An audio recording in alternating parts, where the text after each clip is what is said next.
wabarakatuh. Bismillahirrahmanirrahim.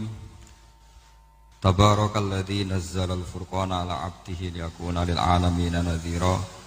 Allahumma shalli wa sallim ala sayyidina Maulana Muhammadin wa ala alihi wa sahbihi asma'in nama ba'du. Yang sangat kula hormati keluarga besar Raden Asnawi sedanten mawon, mulai Gus Hafid bin Ni'am bin Zuhri bin Raden Asnawi sedanten keluarga santri. Niki kudanan nggih niati dudusan nonton mawon.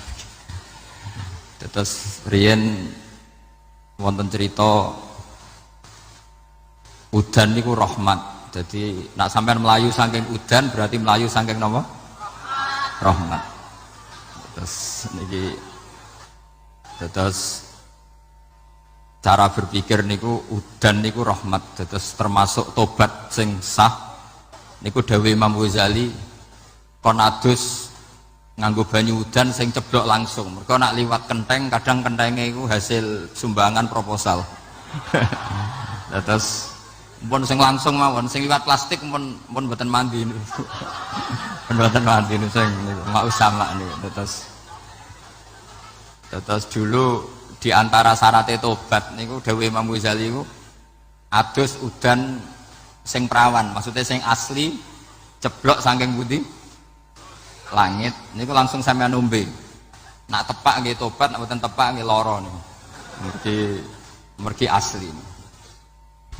Terus kula matur nuwun sangat jenengan hormat teng Raden Asnawi.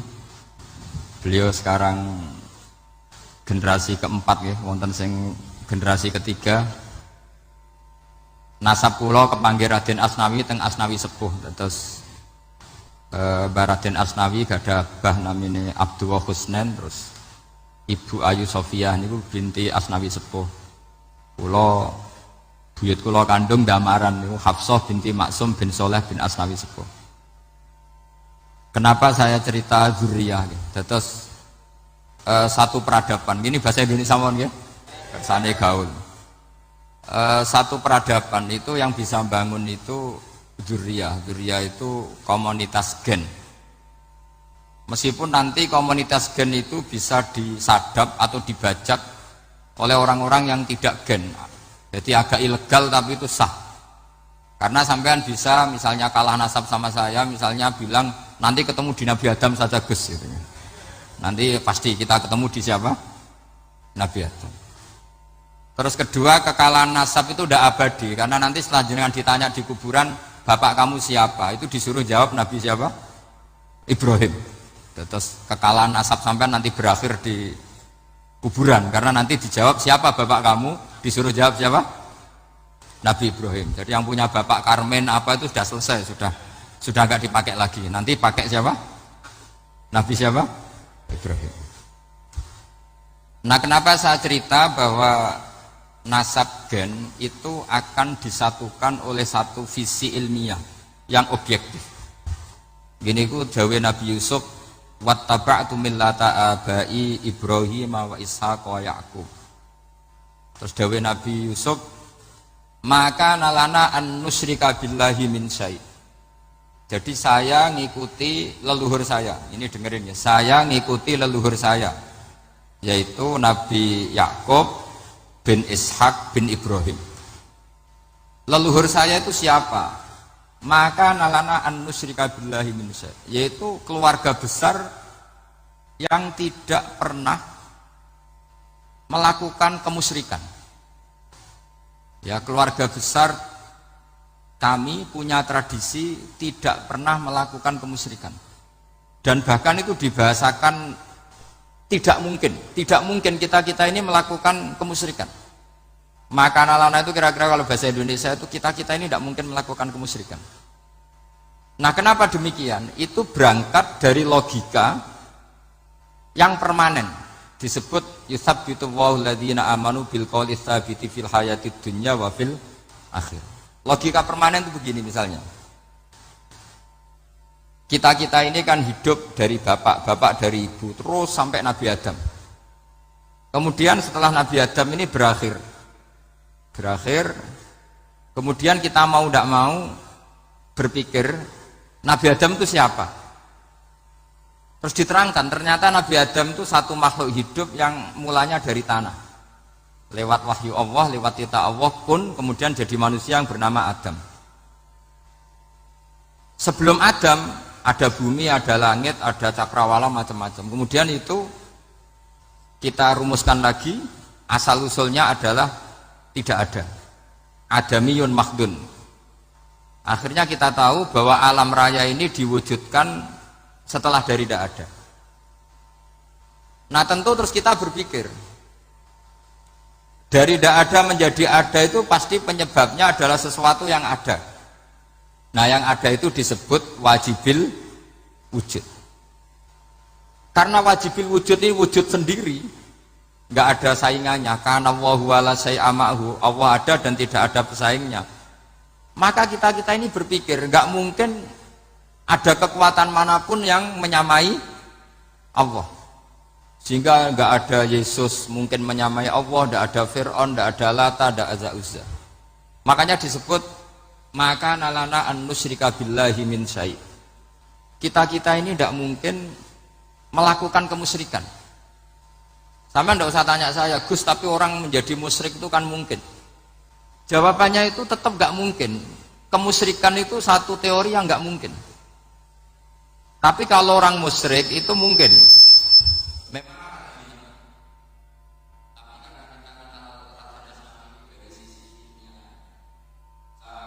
Kitab beliau, mungkin saya termasuk pernah cucu yang membawa kitab beliau banyak ke Korea. Saya itu beli pesolatan tuh bukan 1-2 sampai 2 kerdus 3 kerdus. Itu mulai dulu, mulai saya ngiai sampai sekarang tak bawa ke Sragen, ke Solo 3, termasuk tak bawa ke Korea. Jadi mungkin ya ini GR saya ngaji di sini itu barokahnya jualan pesolatan. Tapi bukan jualan yang cari laba enggak, karena tak gratiskan, tapi itu dagang akhirat lah kira-kira gitu. Jadi kalau saya masuk neraka kita era pantas bakul pesolatan kok masuk neraka gitu. Kayak itu enggak pantas itu. Karena saya termasuk orang ya yang cara berpikir itu optimis. Dulu di sini ada orang alim alama namanya Raden Asnawi. Terus kemudian sejarah agak berpolemik, ada yang mengatakan beliau itu muridnya Syekh Nawawi, ada yang mengatakan tidak. Apapun itu yang saya yakini adalah beliau ya saling istifadah lah, saling bermanfaat bagi Syekh Nawawi Banten. Saya punya catatan sejarah banyak tentang Raden Asnawi karena guru-guru kita itu akan ketemu di Syekh Nawawi Banten. Yaitu kita tahu misalnya saya ngaji Mbah Mun ngaji Mbah Zubair misalnya ngaji Syekh Fakih Mas Kumambang, ngaji Mbah Mahfud, terus ngaji Sayyid Abi Bakar Sato, terus ngaji Sayyid Zaini Tahlan. Kalau keluarga sini mungkin misalnya Gus Hafid, Mbah Niam, Mbah Zuhri, terus Raden Asnawi. Raden Asnawi kita tahu nikah dari istri mudanya Syekh Nawawi, yaitu Nyai Hamdana. Saya sering diceritani Mbah Mun, terus Nyai Hamdana punya anak yang namanya Zuhriyah dari Syekh Nawawi. Kemudian setelah dinikahi Raden Asnawi punya anak namanya Zuhri, Minan, Niam, terus sampai ke Gus Hafid itu, Hafid bin Niam. Kenapa saya cerita ini? Karena kealiman itu adalah sesuatu yang dibanggakan Allah. Imam Amudi itu ulama ahli matematika. Jadi ada ulama itu ahli matematika. Dia nggak pernah ngajarkan pesolatan, zakat, sholat, tapi dia ngajar matematika. Kemudian dari matematika itu beliau menjadi ahli tauhid. Sehingga nanti Mungkar Nakir itu gak akan tanya dia marrobuka wa manabuka, karena dia punya rencana. Yang ngajar tauhid itu saya. Jadi kalau dia malaikat Nakir, marrobuka, pangeran kamu itu siapa? Malaikat malah dilawan. Kamu pernah ngajar tauhid? Saya ini guru tauhid. Singkat cerita, saking keramatnya Imam Amudi, kata Allah, ya Amudi, presentasikan ilmu tauhid yang lewat jalur matematika ke semua malaikat saya. Semua malaikat saya tahu cara berpikir matematis. Karena malaikat itu imannya itu iman mauhibah, karena dia malaikat ya iman karena tahu neraka, tahu surga, terus dia iman. Kalau kita enggak, kita iman tuh pakai logika, jadi lebih keren. Loh betul, Malaikat itu ketika bangga, ya Allah, apa ada orang yang imannya di atas kita? Jawabnya Allah ada. Siapa? Ya orang-orang kudus, kata Allah. Kira-kira gitu. Kenapa? Ya betul. Karena kamu iman saya itu wajar, kamu tahu saya. Tapi mereka nggak tahu saya tapi iman. Kenapa bisa iman ya Allah? Karena mereka punya logika, punya akal. Akhirnya Imam Amudi disuruh sama Allah presentasikan logika tauhid kamu lewat jalur matematika. Malaikat disuruh dengerin semua, isma'u ya malaikati, ini mimpinya wali. Terus Imam Amudi mulai mengajarkan nisbatul isnaini ilal wahid wa nisbatus salasa wal arba'ah ila ma la nihayatalah niku binisbatin wahidah, yaitu far'un minal asli wa huwa al wahid. Mbok angka sebanyak apapun 2, 3, 4 sampai 1 miliar itu nisbatnya ke angka 1 adalah nisbatul far'i ilal asli. Semuanya berasal dari 1. Maka hadhil awalim atau hadal alam ila ma la nihayatalahu, tetap semuanya ini cabang dari 1, yaitu wujud dari 1, yaitu Allah Subhanahu wa ta'ala. Sehingga semenjak itu ditiru sekian ulama. Akhirnya malaikatnya mantuk karena kepastian kalau Allah 1 yang diyakini malaikat itu sepasti logika yang dibangun orang-orang manusia ini, padahal tidak ngerti Allah Subhanahu wa ta'ala karena pakai akal. Sehingga di pondok itu orang harus ngerti mantek. Orang mantek itu ilmu yang jelimet tapi menyenangkan. Biasanya sing sinau ambek rokokan, sawangannya kayak filosof. Jadi paling gak agak paham dia alasan. Sementing nikmati rokok, tapi pikir nikmati pemikirannya, ternyata nikmati rokok. Kayak kemarin saya datang ke resepsinya Gus Agil, saya itu tertawa terus karena dengerin Habib Mutahar. Saya membaca bahayanya rokok. Setelah tahu bahayanya, saya berhenti membaca. Tak pikir itu kan setelah tahu bahayanya saya berhenti merokok. Ternyata enggak. Saya baca bahayanya apa? Merokok. Setelah saya baca, maka saya berhenti membaca. Gitu. Bukan berhenti merokok. Itu ilmu kelas tinggi seperti itu harus mantap. Pernah beliau ditegur dokter, Beb, kalau rokok terus nanti mati. Tenang saja, saya masih bawa korek. Dikira itu kan orangnya yang mati, ternyata beliau enteng saja. Santai aja dok, saya masih bawa korek.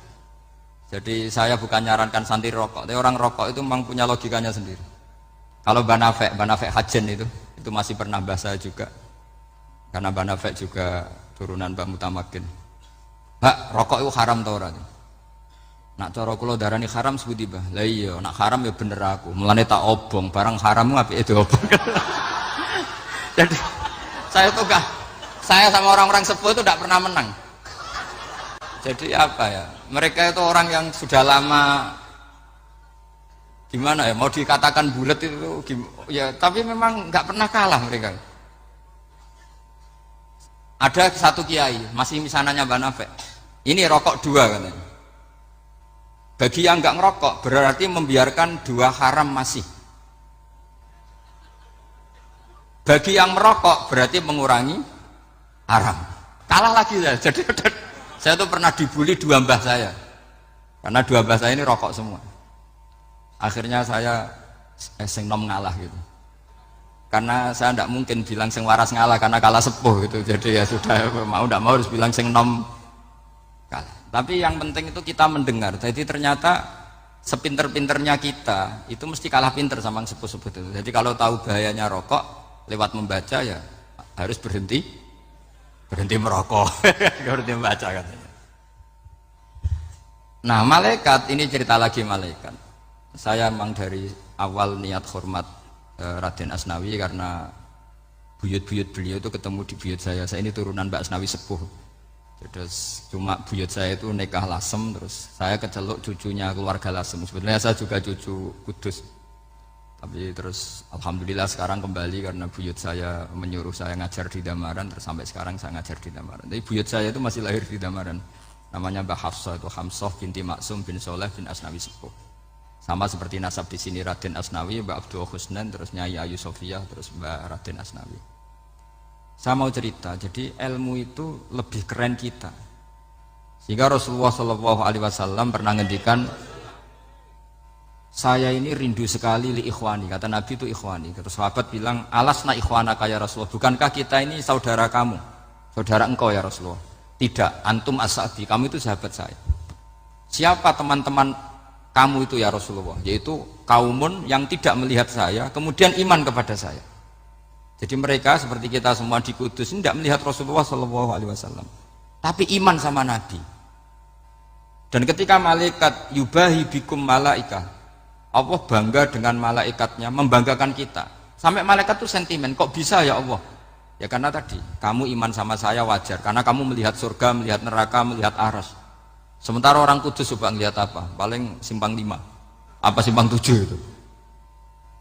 Tapi imannya nggak kalah dengan malaikat. Kenapa nggak kalah? Karena tadi, kita diajarkan bahwa nisbatul isnaini wassalasah wal arba'ah ila ma la nihayatalaha itu sama-sama nisbatul far'i ilal asli. Tetap yang asli adalah angka 1. Jadi nggak mungkin aslu hadhil asya nggak dari Allah itu, nggak mungkin. Tetap dari zat yang satu. Kemudian tentu ini bukan nisbatul walad ilal walid, anak ke bapak tentu enggak, tapi nisbat sama makhluk. Tapi apapun itu pasti satu. Sehingga Imam Amudi akhirnya masuk surga lewat jalur itu, tidak usah lewat pertanyaan man rabbuka wa man yuga. Kelasnya disuruh ngajar malaikat. Saya punya rencana jadi pengajar malaikat nanti itu kan. Jadi orang-orang Kudus yang dapat barokahnya Raden Asnawi nanti jangan mau kalau ditanya man rabbuka wa man yuga. Kelasnya itu harus apa? Jadi gurunya malaikat. Karena bapak kita Nabi Adam itu keren. Nabi Adam itu adalah orang yang disuruh Allah dipresentasikan, dibanggakan Allah di depan para malaikat. Ketika ada malaikat yang agak hasut, tapi itu tidak malaikat papan atas, malaikat yang kebanyakan. Itu kan agak terima Nabi Adam jadi apa? Khalifah. Sampai malaikat ini usul ataj'alu fiha ma yufsidu fiha wasfikut. Makanya kalau saya protes sama malaikat itu malaikat yang ini, bukan Jibril sama Israel. Kalau protes Israel bahaya. Bisa dihabisin. Saya pernah ditanya seorang kiai, Gus jenengan gojlok malaikat kok berani? Ya karena malaikat yang jenis ini pernah gojlok Nabi siapa? Adam. Enggak percaya kalau Nabi Adam itu layak mimpin, sampai protes ataj'alu fiha may yufsidu fiha wasfikut dima. Tapi apa yang terjadi? Allah mengajarkan satu ilmu di Nabi Adam, kemudian disuruh meresentasikan. Qala ya Adamu ambihum bi asma'ihim. Adam, coba kamu presentasikan ilmu kamu. Setelah Nabi Adam fasih mempresentasikan ilmu, kata Allah, kamu bisa enggak sepinter Nabi Adam?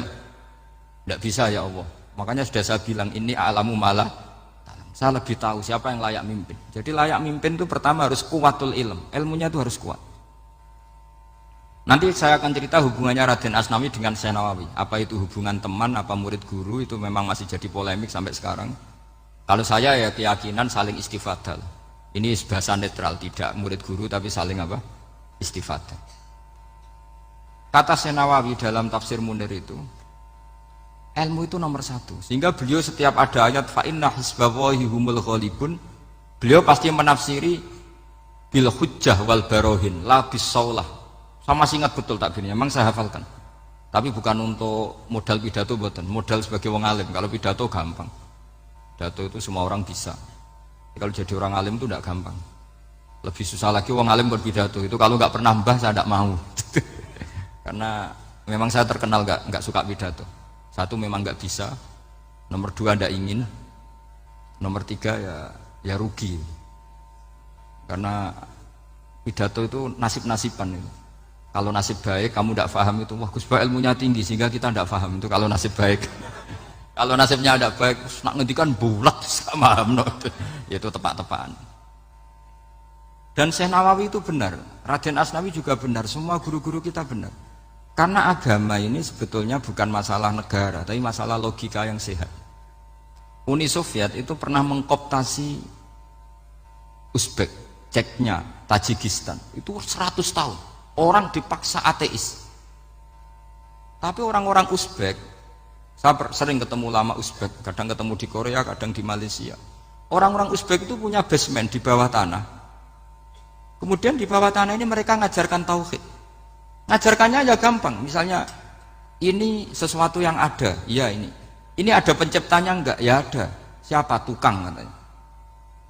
Yang penting itu nggak ada logika bahwa sesuatu yang ada disebabkan oleh ketiadaan. Lah orang komunis, orang ateis itu orang yang mengatakan alam ini didahului oleh nihilisme, oleh adamiyah. Masuk akal nggak sesuatu yang ada, penciptanya sesuatu yang tidak ada. Sehingga orang anak-anak Uni Soviet itu nggak pernah kepikiran membenarkan ateis, itu nggak pernah. Bareng Uni Soviet ada itu Glasnost Perestroika itu kemudian hancur, semuanya langsung menjadi negara Islam, termasuk Uzbek, Tajikistan, karena diajari ilmu, bahwa ilmu itu yang nggak pernah kalah oleh negara. Sehingga saking pedenya Rasulullah SAW ketika Sulhul Hudaybiyah, ini agak jelimet tapi gampang dicerna. Sulhul Hudaybiyah itu satu perjanjian yang semuanya merugikan Rasulullah. Yaitu kalau orang kafir masuk Islam disuruh kembalikan ke kafir, karena kafir itu bagi mereka habitat, Islam itu hal yang baru. Tapi kalau orang Islam menjadi kafir, nggak boleh kembali Islam, berarti kembali ke habitat. Semua perjanjian itu merugikan. Sampai masyhur Sayyidina Umar protes ke Rasulullah, jenengan masih nabi. Itu kan ekstrim tanya, jenengan sampai sekarang masih nabi? Ya, saya masih nabi. Kenapa tanya demikian? Karena semua perjanjian merugikan Islam, menguntungkan orang apakah? Kafir. Semua sahabat sebetulnya persis Sayyidina Umar protes, kecuali Abu Bakar. Lama-lama akhirnya di antara perjanjian itu berbunyi begini. Tapi saya minta satu hal, orang boleh mendiskusikan Islam tanpa tekanan. Itu saja permintaan Nabi. Orang boleh mendiskusikan Islam secara bebas, tidak tertekan. Karena orang-orang kafir melihat itu hal yang biasa. Ya nggak masalah Muhammad. Akhirnya orang diskusi. Islam itu apa sih? Islam itu orang yang menuhankan Allah. Allah itu siapa? Zat yang menciptakan langit dan bumi. Lama-lama orang kafir berpikir, wah keren, Tuhannya Muhammad bisa bikin langit dan bumi. Nggak kayak Tuhan kita, malah kita yang bikin. Jadi mulai debat itu terus ada yang cerita lagi. Saya pernah loh nyembah Lata, pas itu dikencingi luwak. Masa ailahun yabulu ali sa'laban, masa Tuhan kok dikencingi luwak? Terus yang agak-agak ahli kitab ya diskusi lagi. Wah kayaknya Yesus tidak Tuhan. Masa Tuhan kok kelaparan, lemes, wah repot nanti. Jadi makanya Allah ketika gojlok wa ummuhu siddiqah kana yakulani ta'am. Mal masihu ibnu Maryam illa rasul qad khalas min qablihir rusul wa ummuhu siddiqah kana yakulani. Coba paradok enggak misalnya, kamu didolani Nabi Isa terus ketok lemes. Kenapa? Tuhan, saya agak sakit keroi dulu. Itu kan enggak kebayang itu. Punya Tuhan yang sakit setelah makan sehat terus. Kan enggak kebayang seperti itu. Ketika Nabi punya konsep Tuhan, Tuhannya Muhammad itu siapa? Yaitu zat yang la awalalah, zat yang pertama. Lalu Tuhan itu siapa? Tuhan itu yang menciptakan langit bumi. Tuhan itu siapa? Yang memulai segalanya. Lama-lama mereka berpikir, wah kalau gitu yang benar itu Islam. Maka kata Imam Zuhri, Syihabuddin Az-Zuhri, famaka nafathun fil islami a'zoma min sulhil Hudaybiyah. Innama kana an-nasu yatafadhaluna fil hadis wal munaza'ah. Semua teks riwayat itu ada kata wal munaza'ah. Orang bebas ngomong dan berdebat. Munaza'ah itu berdebat. Terus akhirnya falam yatakallam ahadun bil islami yaqilu syai'an illa dakhala fihi. Kemudian setelah berdebat dan mereka tahu Islam, pasti akhirnya masuk. Dan itu yang sekarang terjadi di dunia. Makanya saya pernah ditanya seorang profesor, Gus, kalau di Jogja ada sekolah perbandingan agama, menurut Anda gimana? Asal itu tentang agama, nggak apa-apa. Tapi kalau yang dibandingkan umat Islam itu jangan. Karena nanti kalau di Indonesia kira-kira yang copet itu ditanya agamanya juga Islam, yang koruptor juga Islam. Jadi kalau yang dikaji Islamnya nggak apa-apa, tapi orangnya jangan, kata saya.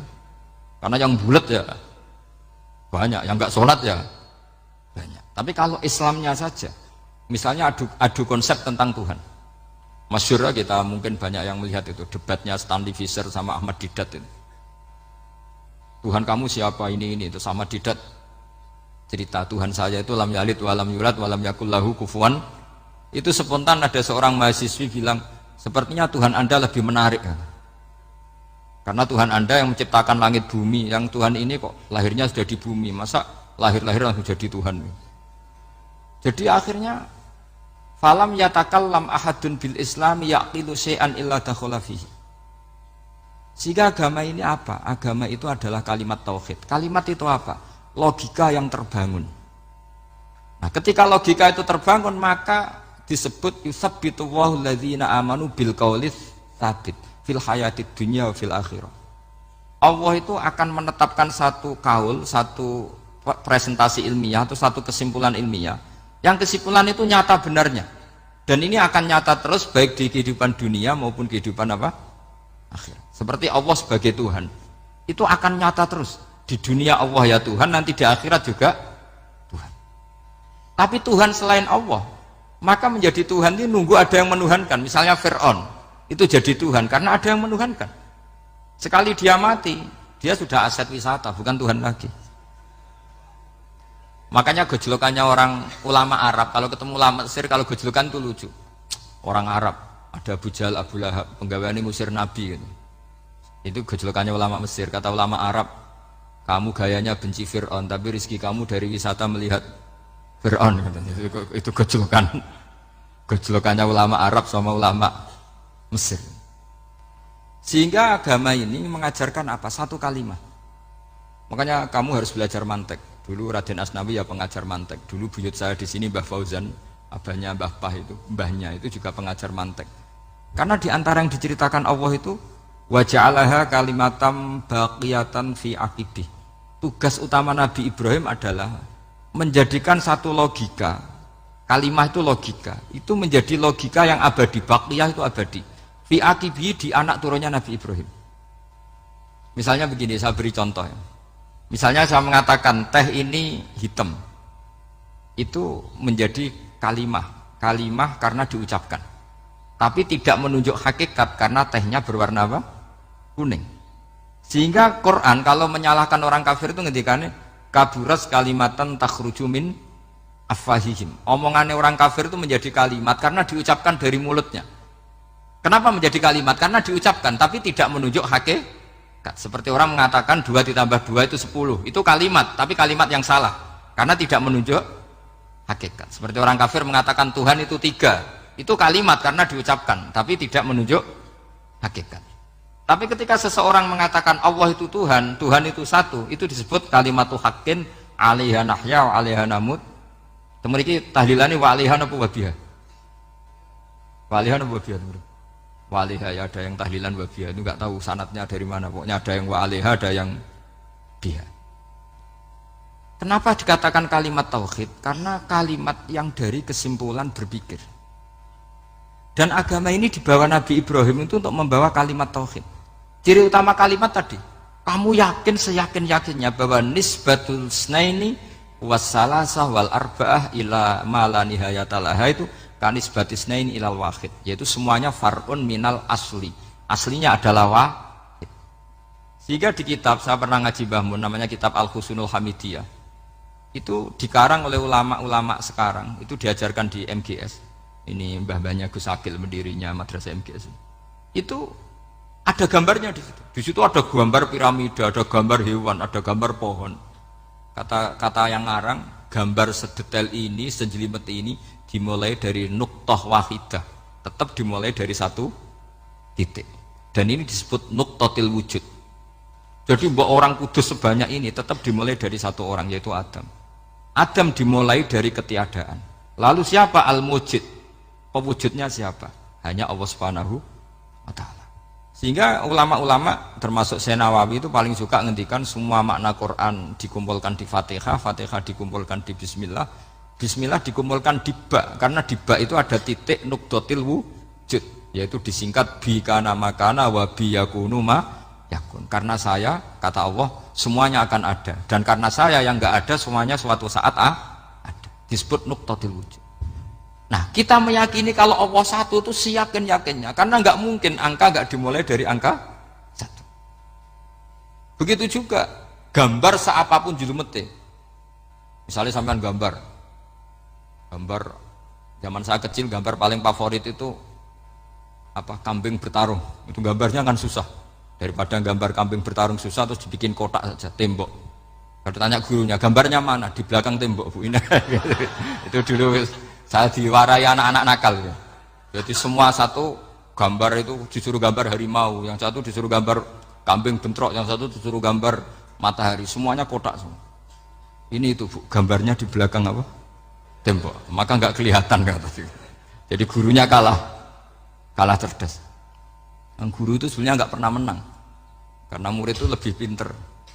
Itu teman saya dulu kalau ngaji itu kalau tes itu ngerpek baca, gurunya marah, kamu tes kok baca? Enggak ngerpek Bu, ini belajar di kelas.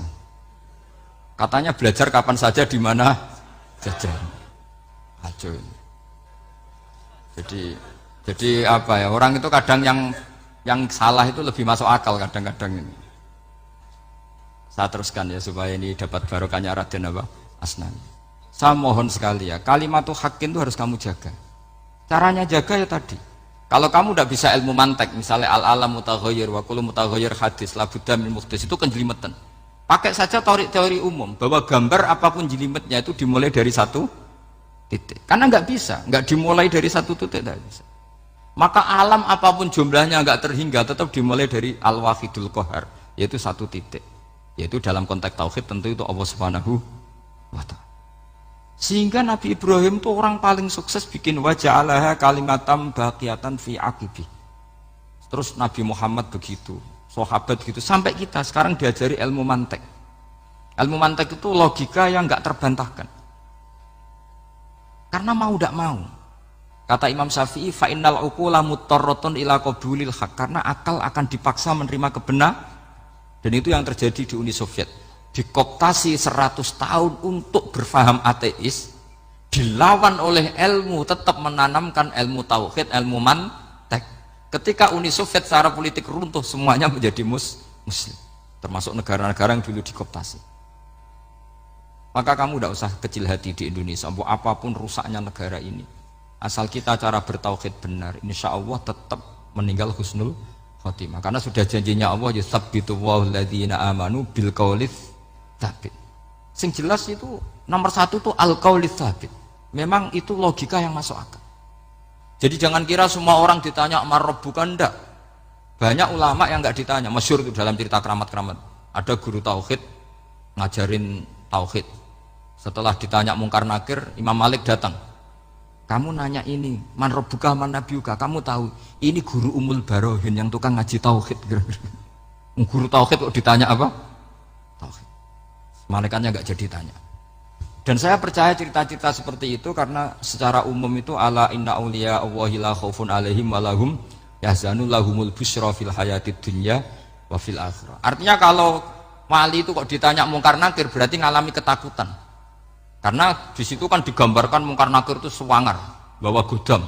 Kalau yang tanya nggak bisa dipukul sampai ajur sak walang-walang. Pokoknya ceritanya kan seru seperti itu. Lalu itu kalau betul begitu terus ayat la khaufun alaihim wa lahum yahzanun kayak apa? Makanya dalam kitab Nashihul Ibad itu ada cerita ini. Sampean boleh nggak sependapat dengan saya, tapi semoga nasib sampean nanti digebuki malaikat. Karena orang itu akan mengalami seperti yang dirasakan. Ana indadzoni abdibi. Saya tidak bayangkan akan mengalami itu. Makanya saya ini ngajar tauhid terus. Paling tidak kalau ditanya marabbuka manabuka, sampean tahu profesi saya. Saya ini pengajar tauhid. Dan biji saya 9. Dulu saya di MGS kalau ada teman bijinya tauhid kok 4, terus ke ahli swarga, tauhidnya jeblok. Jadi kalau bijinya 4 terus ke ahli swarga, tauhidnya apa? Jeblok. Tapi yang bijinya 9, ahli swarga, tauhidnya itu saya dulu bijinya 9. Terus 9 terus sampai tamat. Karena nggak ada biji 10. Karena kalau 10 itu kan terlalu sempurna, nggak baik lah manusia kok sempurna gitu. Jadi sudah 9 aja kan gitu. Tapi sebetulnya pantasnya ya dapat 10. Mergo saake, mergo tenan enggak tahu saya. Di Nashihul Ibad itu ada cerita gini dan saya percaya itu. Di sarahnya itu. Juga di sarah apa itu yang di sarah Syekh Nawawi itu. Pokoknya saya kalau ingat Raden Asnawi pasti ingat Syekh Nawawi. Saya tidak memastikan apa murid guru apa saling istifadah, yang jelas itu teman dekat, teman fil ilm. Sayyidina Ali itu pernah minta kasaf sama Allah. Saya percaya tidak semua orang ngalami marabbuka ditanya itu. Ya Allah, saya minta kasaf itu ngerti alam gaib. Ingin tahu Umar. Jadi diam-diam Sayyidina Ali itu ya mangkal sama Sayyidina. Wong kok kerase ngono. Angger wong kok tahu disentak. Jajal wani nyentak malaikat ora itu kata Sayyidina. Jadi dia minta kasaf karena kenangannya dia melihat Umar itu semua orang pernah disentak sama Sayyidina Umar itu. Sayyidina Ali minta kasyaf, ya Allah saya ingin melihat Umar menghadapi mungkar nakir, masih garangkah apa enggak, itu dah itu minta kasyaf. Pas kasyaf beliau bangun dari kubur, duduk, dilihat sama Sayyidina Ali ini ngalami kasyaf, sama ndak usah tanya, ndak wali kok tanya, ya sudah pokoknya percaya aja. Akhirnya malaikat mungkar nakir datang, itu di situ digambarkan matanya itu kalkidril mughalla, kayak apa itu panci yang dibakar. Wah, so seru. Sumpah Sayyidina Ali, baru ini kamu akan takut gitu. Tapi ternyata enggak, Umar bangkit disuntak orang tua itu. Kamu tahu menghadapi siapa? Yang sopan gitu. Oh, ada sontak. Kok kaget malaikatnya itu karena enggak pernah ngalami disentak, mungkin itu pertama gitu. Kok kaget. Memangnya kamu siapa? Saya ini teman kekasih Tuhanmu. Saya yang diandalkan temannya sebenarnya bukan dia. Ana sohibu habibillah. Saya ini temannya kekasihnya Allah. Jadi dia ngandalkan temannya sebetulnya, bukan ngandalkan dirinya. Oh, kamu temannya Nabi Muhammad? Iya, saya Umar, temannya Nabi Muhammad. Kamu harus hormat sama temannya kekasih Allah. Wah, terus mulai itu. Akhirnya matur Allah, ya Allah, apakah prosedur seperti ini bisa dinego? Terus sama Allah, oh iya katanya, kamu kalau menghadapi kekasih saya ya jangan seperti itu katanya. Semenjak itu beliau sopan santun, dua mungkar nakir gitu. Jadi ini berita gembira. Jadi sebetulnya itu enggak. Tapi kita ini kan enggak punya nyali nyentak mungkar nakir. Semoga dengan gelar kita doktor tafsir, doktor tauhid gitu, atau paling enggak guru kudsiyah tauhid gitu. Atau siswa terbaik dalam materi tauhid. Itu harus kamu bawa status. Jadi sehingga nanti ini saya ranking 1 tauhid, masa masih ditanya marbuka waman nabiuka. Dan itu menurut saya sah. Sama nggak usah protes takbirin gitu, susah usah takbiran. Pokoknya takbirnya adalah wali-wali itu la khaufun alaihim walahum ya, mereka tidak akan mengalami ketakutan baik kehidupan dunia maupun kehidupan akhirat. Bahkan para malaikat itu mengatakan ke wali-wali nahnu awliyaukum fil hayatid dunya wa fil akhirah. Kita ini teman kamu, saudara kamu, mitra kamu. Masa mitra kok nutui itu kan nggak fair. Dan menurut saya paling efektif itu apa? Kamu harus punya rumus tauhid kayak Imam Amudi menemukan Tuhan. Imam Amudi itu menemukan Allah itu lewat ilmu matematika. Dan itu Allah saking senengnya disuruh ngajari para malaikat. Wa ya malaikati isma'u. Kamu harus mendengar, ini orang alim saya yang ahli matematika. Tapi justru itu ngerti bahwa asal usul alam itu minal wahidil qahar, dari zat yang satu. Akhirnya Imam Amudi mulai ngajar tuh nisbatus naini wassalah sawal arba'ah ila ma nihayatalaha iku kabeh iku far'ul wahid. Akhirnya malaikat mantuk-mantuk. Nah, iman seperti itu akan setingkat keyakinannya dan keakurasiannya sama dengan imannya para malaikat. Makanya Nabi ngendikan tu baliman amanabi walam yaroni. Sebagian riwayat disebut sab amarot. Nabi ngendikan sampai 7 kali. Benar-benar keren orang yang tidak melihat saya kemudian iman kepada apa yang bisa menemukan itu? Hanya akal. Misalnya contoh paling gampang ya yang dialami para ulama. Ya saya ulang lagi, yang dialami para ulama ketika menemukan ilmu ya yang menjadikan mereka mahabbah Rasulullah Shallallahu Alaihi Wasallam. Nabi itu paling suka itu sholat. Nabi itu paling senang sama sholat. Wa qurratu aini fi sholat. Terus beliau ngendikan as-sholatu imaduddin. Terus beliau kalau muji sholat itu sundul langit. Sampai beliau kalau banyak masalah itu bilang ke Bilal, arifna ya Bilal, saya kasih istirahat. Itu maknanya mau sholat. Semuanya sholat. Pertanyaannya adalah, apakah mungkin seorang raja yang ambisi jadi raja kemudian yang dikampanyakan adalah orang supaya sholat? Tentu kalau Nabi seorang raja, beliau akan kampanye gimana? Narik upeti kayak apa, narik pajak kayak apa, biar Nabi kaya. Enggak. Nabi itu paling tersiksa kalau orang tidak sholat, tersiksa kalau orang tidak sujud. Loh, kalau beliau seorang raja, ngapain mempopulerkan sholat? Maka makna sholat imaduddin adalah sholat itu tiang agama. Maknanya tiang agama, kamu akan tahu betul kalau dia seorang Nabi. Karena apa? Yang diajarkan adalah sholat. Loh, coba untungnya apa bagi Nabi Muhammad ketika umat Islam sholat? Kan tidak ada untungnya sama sekali. Justru itu kelihatan kalau dakwah beliau itu dakwatul haq, mengajak kebenaran. Loh, wong kok kampanyane kon sholat? Mestinya nak kepengen sugih kan kon bayar pajak. upeti. Tapi enggak, Nabi itu ngajarkan apa? Orang supaya sholat. Dan ini diimplementasikan sama Raden Asnawi. Beliau ngarang pesolatan. Orang sealim itu yang dikarang pesolatan. Makanya saya tuh kagum. Saya saksinya banyak. Tanya murid-murid saya kalau beli pesolatan tak kerdus, saya kirim ke Korea, terus ke pedalaman-pedalaman itu. Karena saya butuh pesolatan, bahwa orientasi kita itu sholat. Sehingga wali-wali itu dulu, saya berkali-kali cerita kalau ngaji, wali-wali dulu itu kalau ditawarin Allah masuk surga itu tanyanya satu, ya Allah di surga ada sholat enggak? Kalau enggak ada saya enggak mau. Kalau sampean pasti enggak tanya gitu, pasti itu sudah ada. Gini, enak mbus warga ora usah sholat mesti gitu. Sudah lama sekali nganggap sholat itu problem. Dan itu berat masuk surga kalau begitu terus, itu berat. Itu pertanyaannya gitu. Karena alam rohani kita, saya ulang lagi, alam rohani kita itu tidak kebayang kalau kita hanya nyuwun sewu nikmati secara seksual, secara biologis. Makanya ada ulama ditanya, kenapa sholat itu lebih indah ketimbang nikmat al-wiqa misalnya, nikmatnya hubungan biologis. Jawabnya ulama itu gini, lucu, jawabannya sederhana. Nikmatnya kamu punya anak itu apa? Jawabnya ulama itu lucu. Kalau sakit dia sembuh, kalau hilang dia datang. Saya ulang lagi ya, kalau sakit dia sembuh, kalau hilang dia datang. Sekarang orang tua yang punya anak sakit koma di UGD atau di emergency, itu senangnya tuh mengalahkan kesenangan apa saja. Kira-kira orang yang berhubungan intim atau yang hubungan biologis dengan orang yang sedang anaknya sembuh dari koma, senangnya senang mana? Senang yang melihat anaknya sembuh dari koma. Senikmat apapun hubungan biologis, seneng anaknya yang hilang ketemu. Nah, kalau anak ketemu saja orang seseneng itu, apalagi kita di surga, ketemu zat yang lama kita sembah, yang lama kita rindukan, yang lama kita rindu, kemudian ketemu di surga, maka tidak ada artinya surga tanpa melihat Allah Subhanahu wa Ta'ala.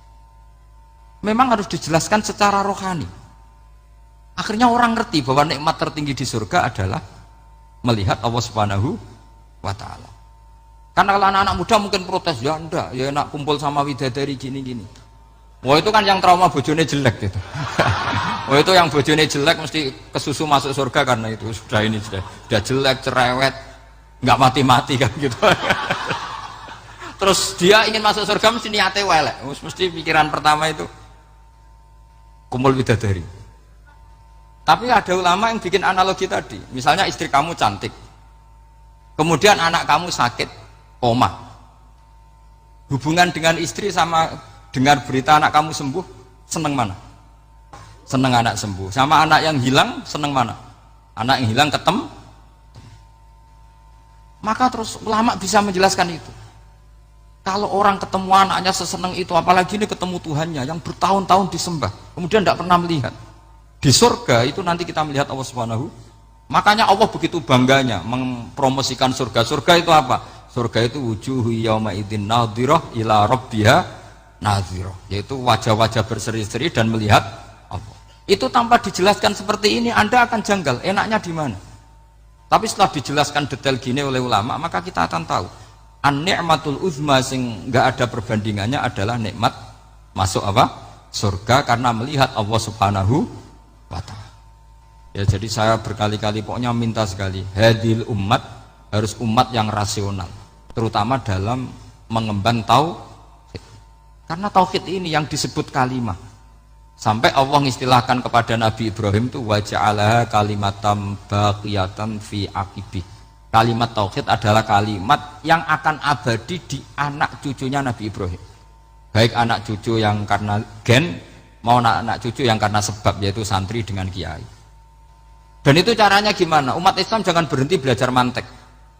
Makanya di MGS, di Qudsiyah, di TBS semua pondok pasti ngajarkan mantek, di Bendan, ilmu logika. Itu tadi, kalau kamu tidak bisa menemukan tauhid dengan cara tadi, dengan cara al-alam mutaghayyir wa kullu mutaghayyir hadis la budda min bukhtis, paling tidak pakai ilmu yang dilakukan Rasulullah SAW. Yaitu masyhur itu, saya sering cerita di mana-mana. Ada orang namanya Jubair bin Mut'im, Muhammad bin Jubair bin Mut'im. Itu dulu dia kafir. Dia orang pinter sampai dipasrai jadi negosiator untuk mengurus tawanan perang Badar yang ditawan Rasulullah Shallallahu Alaihi Wasallam. Ketika datang di Medina, delalah pas maghrib, Nabi baca wattur wa kitabim mastur. Di antara ayat yang dibaca Nabi itu am khuliqu min ghairi syai'in. Masa manusia sebanyak ini kemudian mereka diciptakan oleh ketiadaan. Min ghairi syai'in itu oleh ketiadaan. Masa alam raya yang wujud ini, alam raya yang punya eksistensi ini kemudian penciptanya adalah ketiadaan. Padahal wal adamu la yakhluqu wa la yu'assiru wa la kadza wa kadza. Tentu sesuatu yang tidak ada itu tidak bisa dikatakan sebagai pencipta. Wong nggak ada, jadi faktor saja nggak mungkin apalagi jadi pencipta. Itu Nabi habis sholat langsung beliau sungkeman, ya Muhammad, saat ini juga saya iman. Karena logika yang dibangun ayat yang kamu baca itu menghabiskan semua logika saya. Intinya logika tauhid itu akan mengalahkan semua teori non tauhid. Itu yang disebut bal naqdhifu bil haqqi 'alal batili fayadmaghuhu fa idza huwa zahid. Kebenaran tauhid itu akan menghancurkan kekuatan apa saja. Fayadmaghuhu itu di tafsir Tobari disebut dorbatan tasujud dimah. Satu pukulan sing sampai menjadikan otak itu hancur. Lainnya disebut damagho, dimah itu maknanya otak. Maka kamu jangan khawatir kalau Islam didiskusikan di Uni Soviet, didiskusikan di Kanada, didiskusikan di Korea, pasti kalimat tauhid akan mengalahkan kalimatul batil. Pasti ja'al haqqu wa zahaqal batil, innal batila kana zahuq. Tapi syaratnya kita harus kuat. Makanya saya ini senang sekali yang namanya ngaji itu, saya senang. Karena saya tadi bercita-cita ingin jadi dosen setelah mati. Karena di dunia sudah tidak jadi apa? Dosen. Saya ingin seperti Imam Amudi. Pertama ketemu Allah, beliau disuruh ngajar malaikat tentang ilmu apa? Matematika yang mengarah ke tauhid.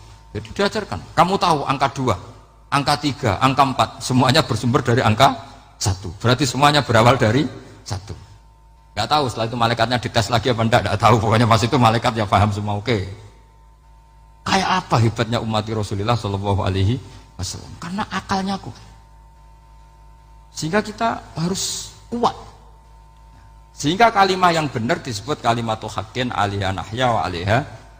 Nah, kalimat yang salah disebut kaburat kalimatan takhruju min afwahim. Kalimat menjadi kalimat karena diucapkan, tapi tidak menunjuk hakikat. Kayak ini misalnya, ini tutup, ini putih. Terus saya katakan hitam. Berarti saya mengatakan ini hitam sebagai kata-kata karena diucapkan, tapi tidak pernah menjadi hakikat karena hakikatnya ini putih. Itu hebatnya Quran. Makanya Quran kalau gojlek orang kafir itu, gojlek orang kafir itu sebut apa? Kaburat kalimatan takhruju min afwahim. Tapi untuk kalimat tauhid dikatakan apa? Yusabbitu wal ladzina amanu bil qaulif tsabit fil hayatid dunya wa fil akhirah. Sebagian disebutkan wa ja'alaha kalimatam baqiyah. Kenapa kalimat tauhid itu kalimat yang abadi? Karena Allah sebagai Tuhan di dunia juga sebagai Tuhan di akhirat, dan selalu Tuhan pada masa yang tidak terbatas. Itu disebut wa ja'alaha kalimatam baqiyah. Kemudian umatnya Nabi mengganti kalimat yang gampang. Allah punya sifat baqo, punya sifat akhir. Maksudnya akhir itu la akhirah. Terus semuanya. Yang paham ya alhamdulillah, yang enggak paham dikon ngapal wujud kidam baqo mukhalafatul khawadisi qiyamuhu bi nafsi wahdaniyat qudrat irada. Wis paham. Lah kok sing rada alim terus roh bedane iki sifat ma'ani iki maknawiyah. Cara Mu'tazilah ngene, cara ahli sunnah ngene. Wah itu sudah kejlimetan bocah. Sementing pokoknya wujud kidam. Nah, kenapa pertama yang disebut wujud? Karena yang membedakan kita dengan paham ateisme itu ya sifat wujud, yaitu mereka mengatakan alam raya ini dimulai dari ketiadaan. Wah itu akal mana saja itu nggak bisa nerima, masa ketiadaan menciptakan sesuatu yang ada.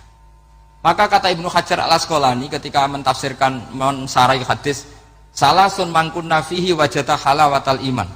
3 hal ini kalau kamu paham maka menemukan manisnya iman. Manis itu enak. Terus kata Ibnu Hajar al Asqalani, masih ingat betul dalam sarahnya Fathul Bari, wa yusamma inda ahlil aql, misalnya al iltizat al aqli. Agama ini mengajarkan kenyamanan cara berpikir. Coba kalau sampean seorang doktor atau seorang profesor atau seorang pinter, kemudian kamu dipaksa mengimani bahwa alam ini diciptakan oleh ketiadaan, itu bisa tidur gak? Oh, tidak bisa tidur. Sampean misalnya orang pinter dididik di kampus atau dididik di pondok, alam ini yang wujud, yang menciptakan itu sesuatu yang tidak wujud, kamu bisa tidur gak kira-kira? Ini guru apa? Ini sarap ini. Mosok hadil maujudat khalaqahal adam, sesuatu yang wujud diciptakan ketiadaan. Tapi agama ini membawa sesuatu yang menyenangkan untuk akal, yaitu hadhil maujudat khalaqaha wajibul wujud. Maujudat yang wujud ini diciptakan super maujud, yaitu oleh bahasa pondok disebut wajibul wujud. Kan terus seneng, wajar dong kalau sesuatu yang ada diciptakan oleh yang ada. Nah tentu ada pencipta, terus ada super, disebut wajibul wujud. Kan terus enak. Nah, itu kata Ibnu Hajar al-Asqalani disebut wajadah halawatal iman. Sehingga kita tidak usah khawatir. Makanya saya itu termasuk orang yang nggak khawatir. Apapun rusaknya dunia ini, kacaunya dunia ini, akan kalah dengan kalimatut tauhid. Karena kalimat ini ketemu apa saja pasti menghancurkan. Yaitu disebut bal naqdhifu bil haqqi 'alal batil fayadmaghuhu fa idza huwa zahid. Kalimat hak ini akan menabrak apa saja. Dan yang ditabrak pasti hancur. Makanya sampai tidak usah khawatir misalnya ada negara ateis di Cina, di Korea. Kita yakin asal yang diteliti itu agama Islam pasti menang. Nah yang susah kalau yang diteliti orang Islam, itu susah. Karena yang copet kadang-kadang ya umat. Apalagi di negara yang mayoritas muslim, nanti copetnya, premannya, koruptornya semuanya beragama Islam. Makanya kita hanya punya pilihan dua itu, umat Islam dan Islam yang kumat itu dok. Kalau tidak umat Islam ya Islam yang kumat. Tapi kalau kalimat tauhid itu kalimat yang aman, tak jamin. Tak jamin 100%. Sehingga saya itu kalau ditanya Profesor Pak Bahak, kalau suatu saat Indonesia jadi negara yang sangat terbuka, kemudian ada sekolah perbandingan agama, menurut Anda prospek Islam gimana? Saya jawab asal yang dikaji Islamnya bukan orangnya, pasti Islam tetap prospek. Asal yang dikaji apa? Islamnya bukan orangnya. Kalau orangnya ya Masya Allah. Ya itu tadi, kalau tidak umat Islam ya Islam yang umat. Ya ngoten mawon supaya ini mungkin untuk barokah napa? Raden Asnawi untuk barokah ngaji kalimat tauhid. Terus sampean kudana nih kula mboten sakake, tak anggap untuk rahmat ngoten mawon nggih. Terus karena tadi di antara syaratnya tobat kata Imam Ghazali itu pernah kena air hujan yang langsung turun dari langit. Ya itu jelas itu di Ikhya itu, karena ahalul halal adalah alma an-nazil minas sama. Halalnya barang paling halal adalah air yang pertama turun dari langit. Tapi kalau yang sudah lewat peci ini sampean tuh masalah ya. Kadang pecinya kan temane gasap macam-macam itu. Atau beli lewat nyentak orang tua, ya masalah kan. Tapi ya lebih baik yang pakai peci timbang yang enggak, lebih sopan gitu kan. Tapi yang enggak pakai peci ya enggak apa-apa karena langsung kena apa? Kena apa? Hujan. Jadi pokoknya yang ingat-ingat ya, yusabbitu wallahu alladziina aamanu bil qawli tsabit. Assalamualaikum warahmatullahi wabarakatuh.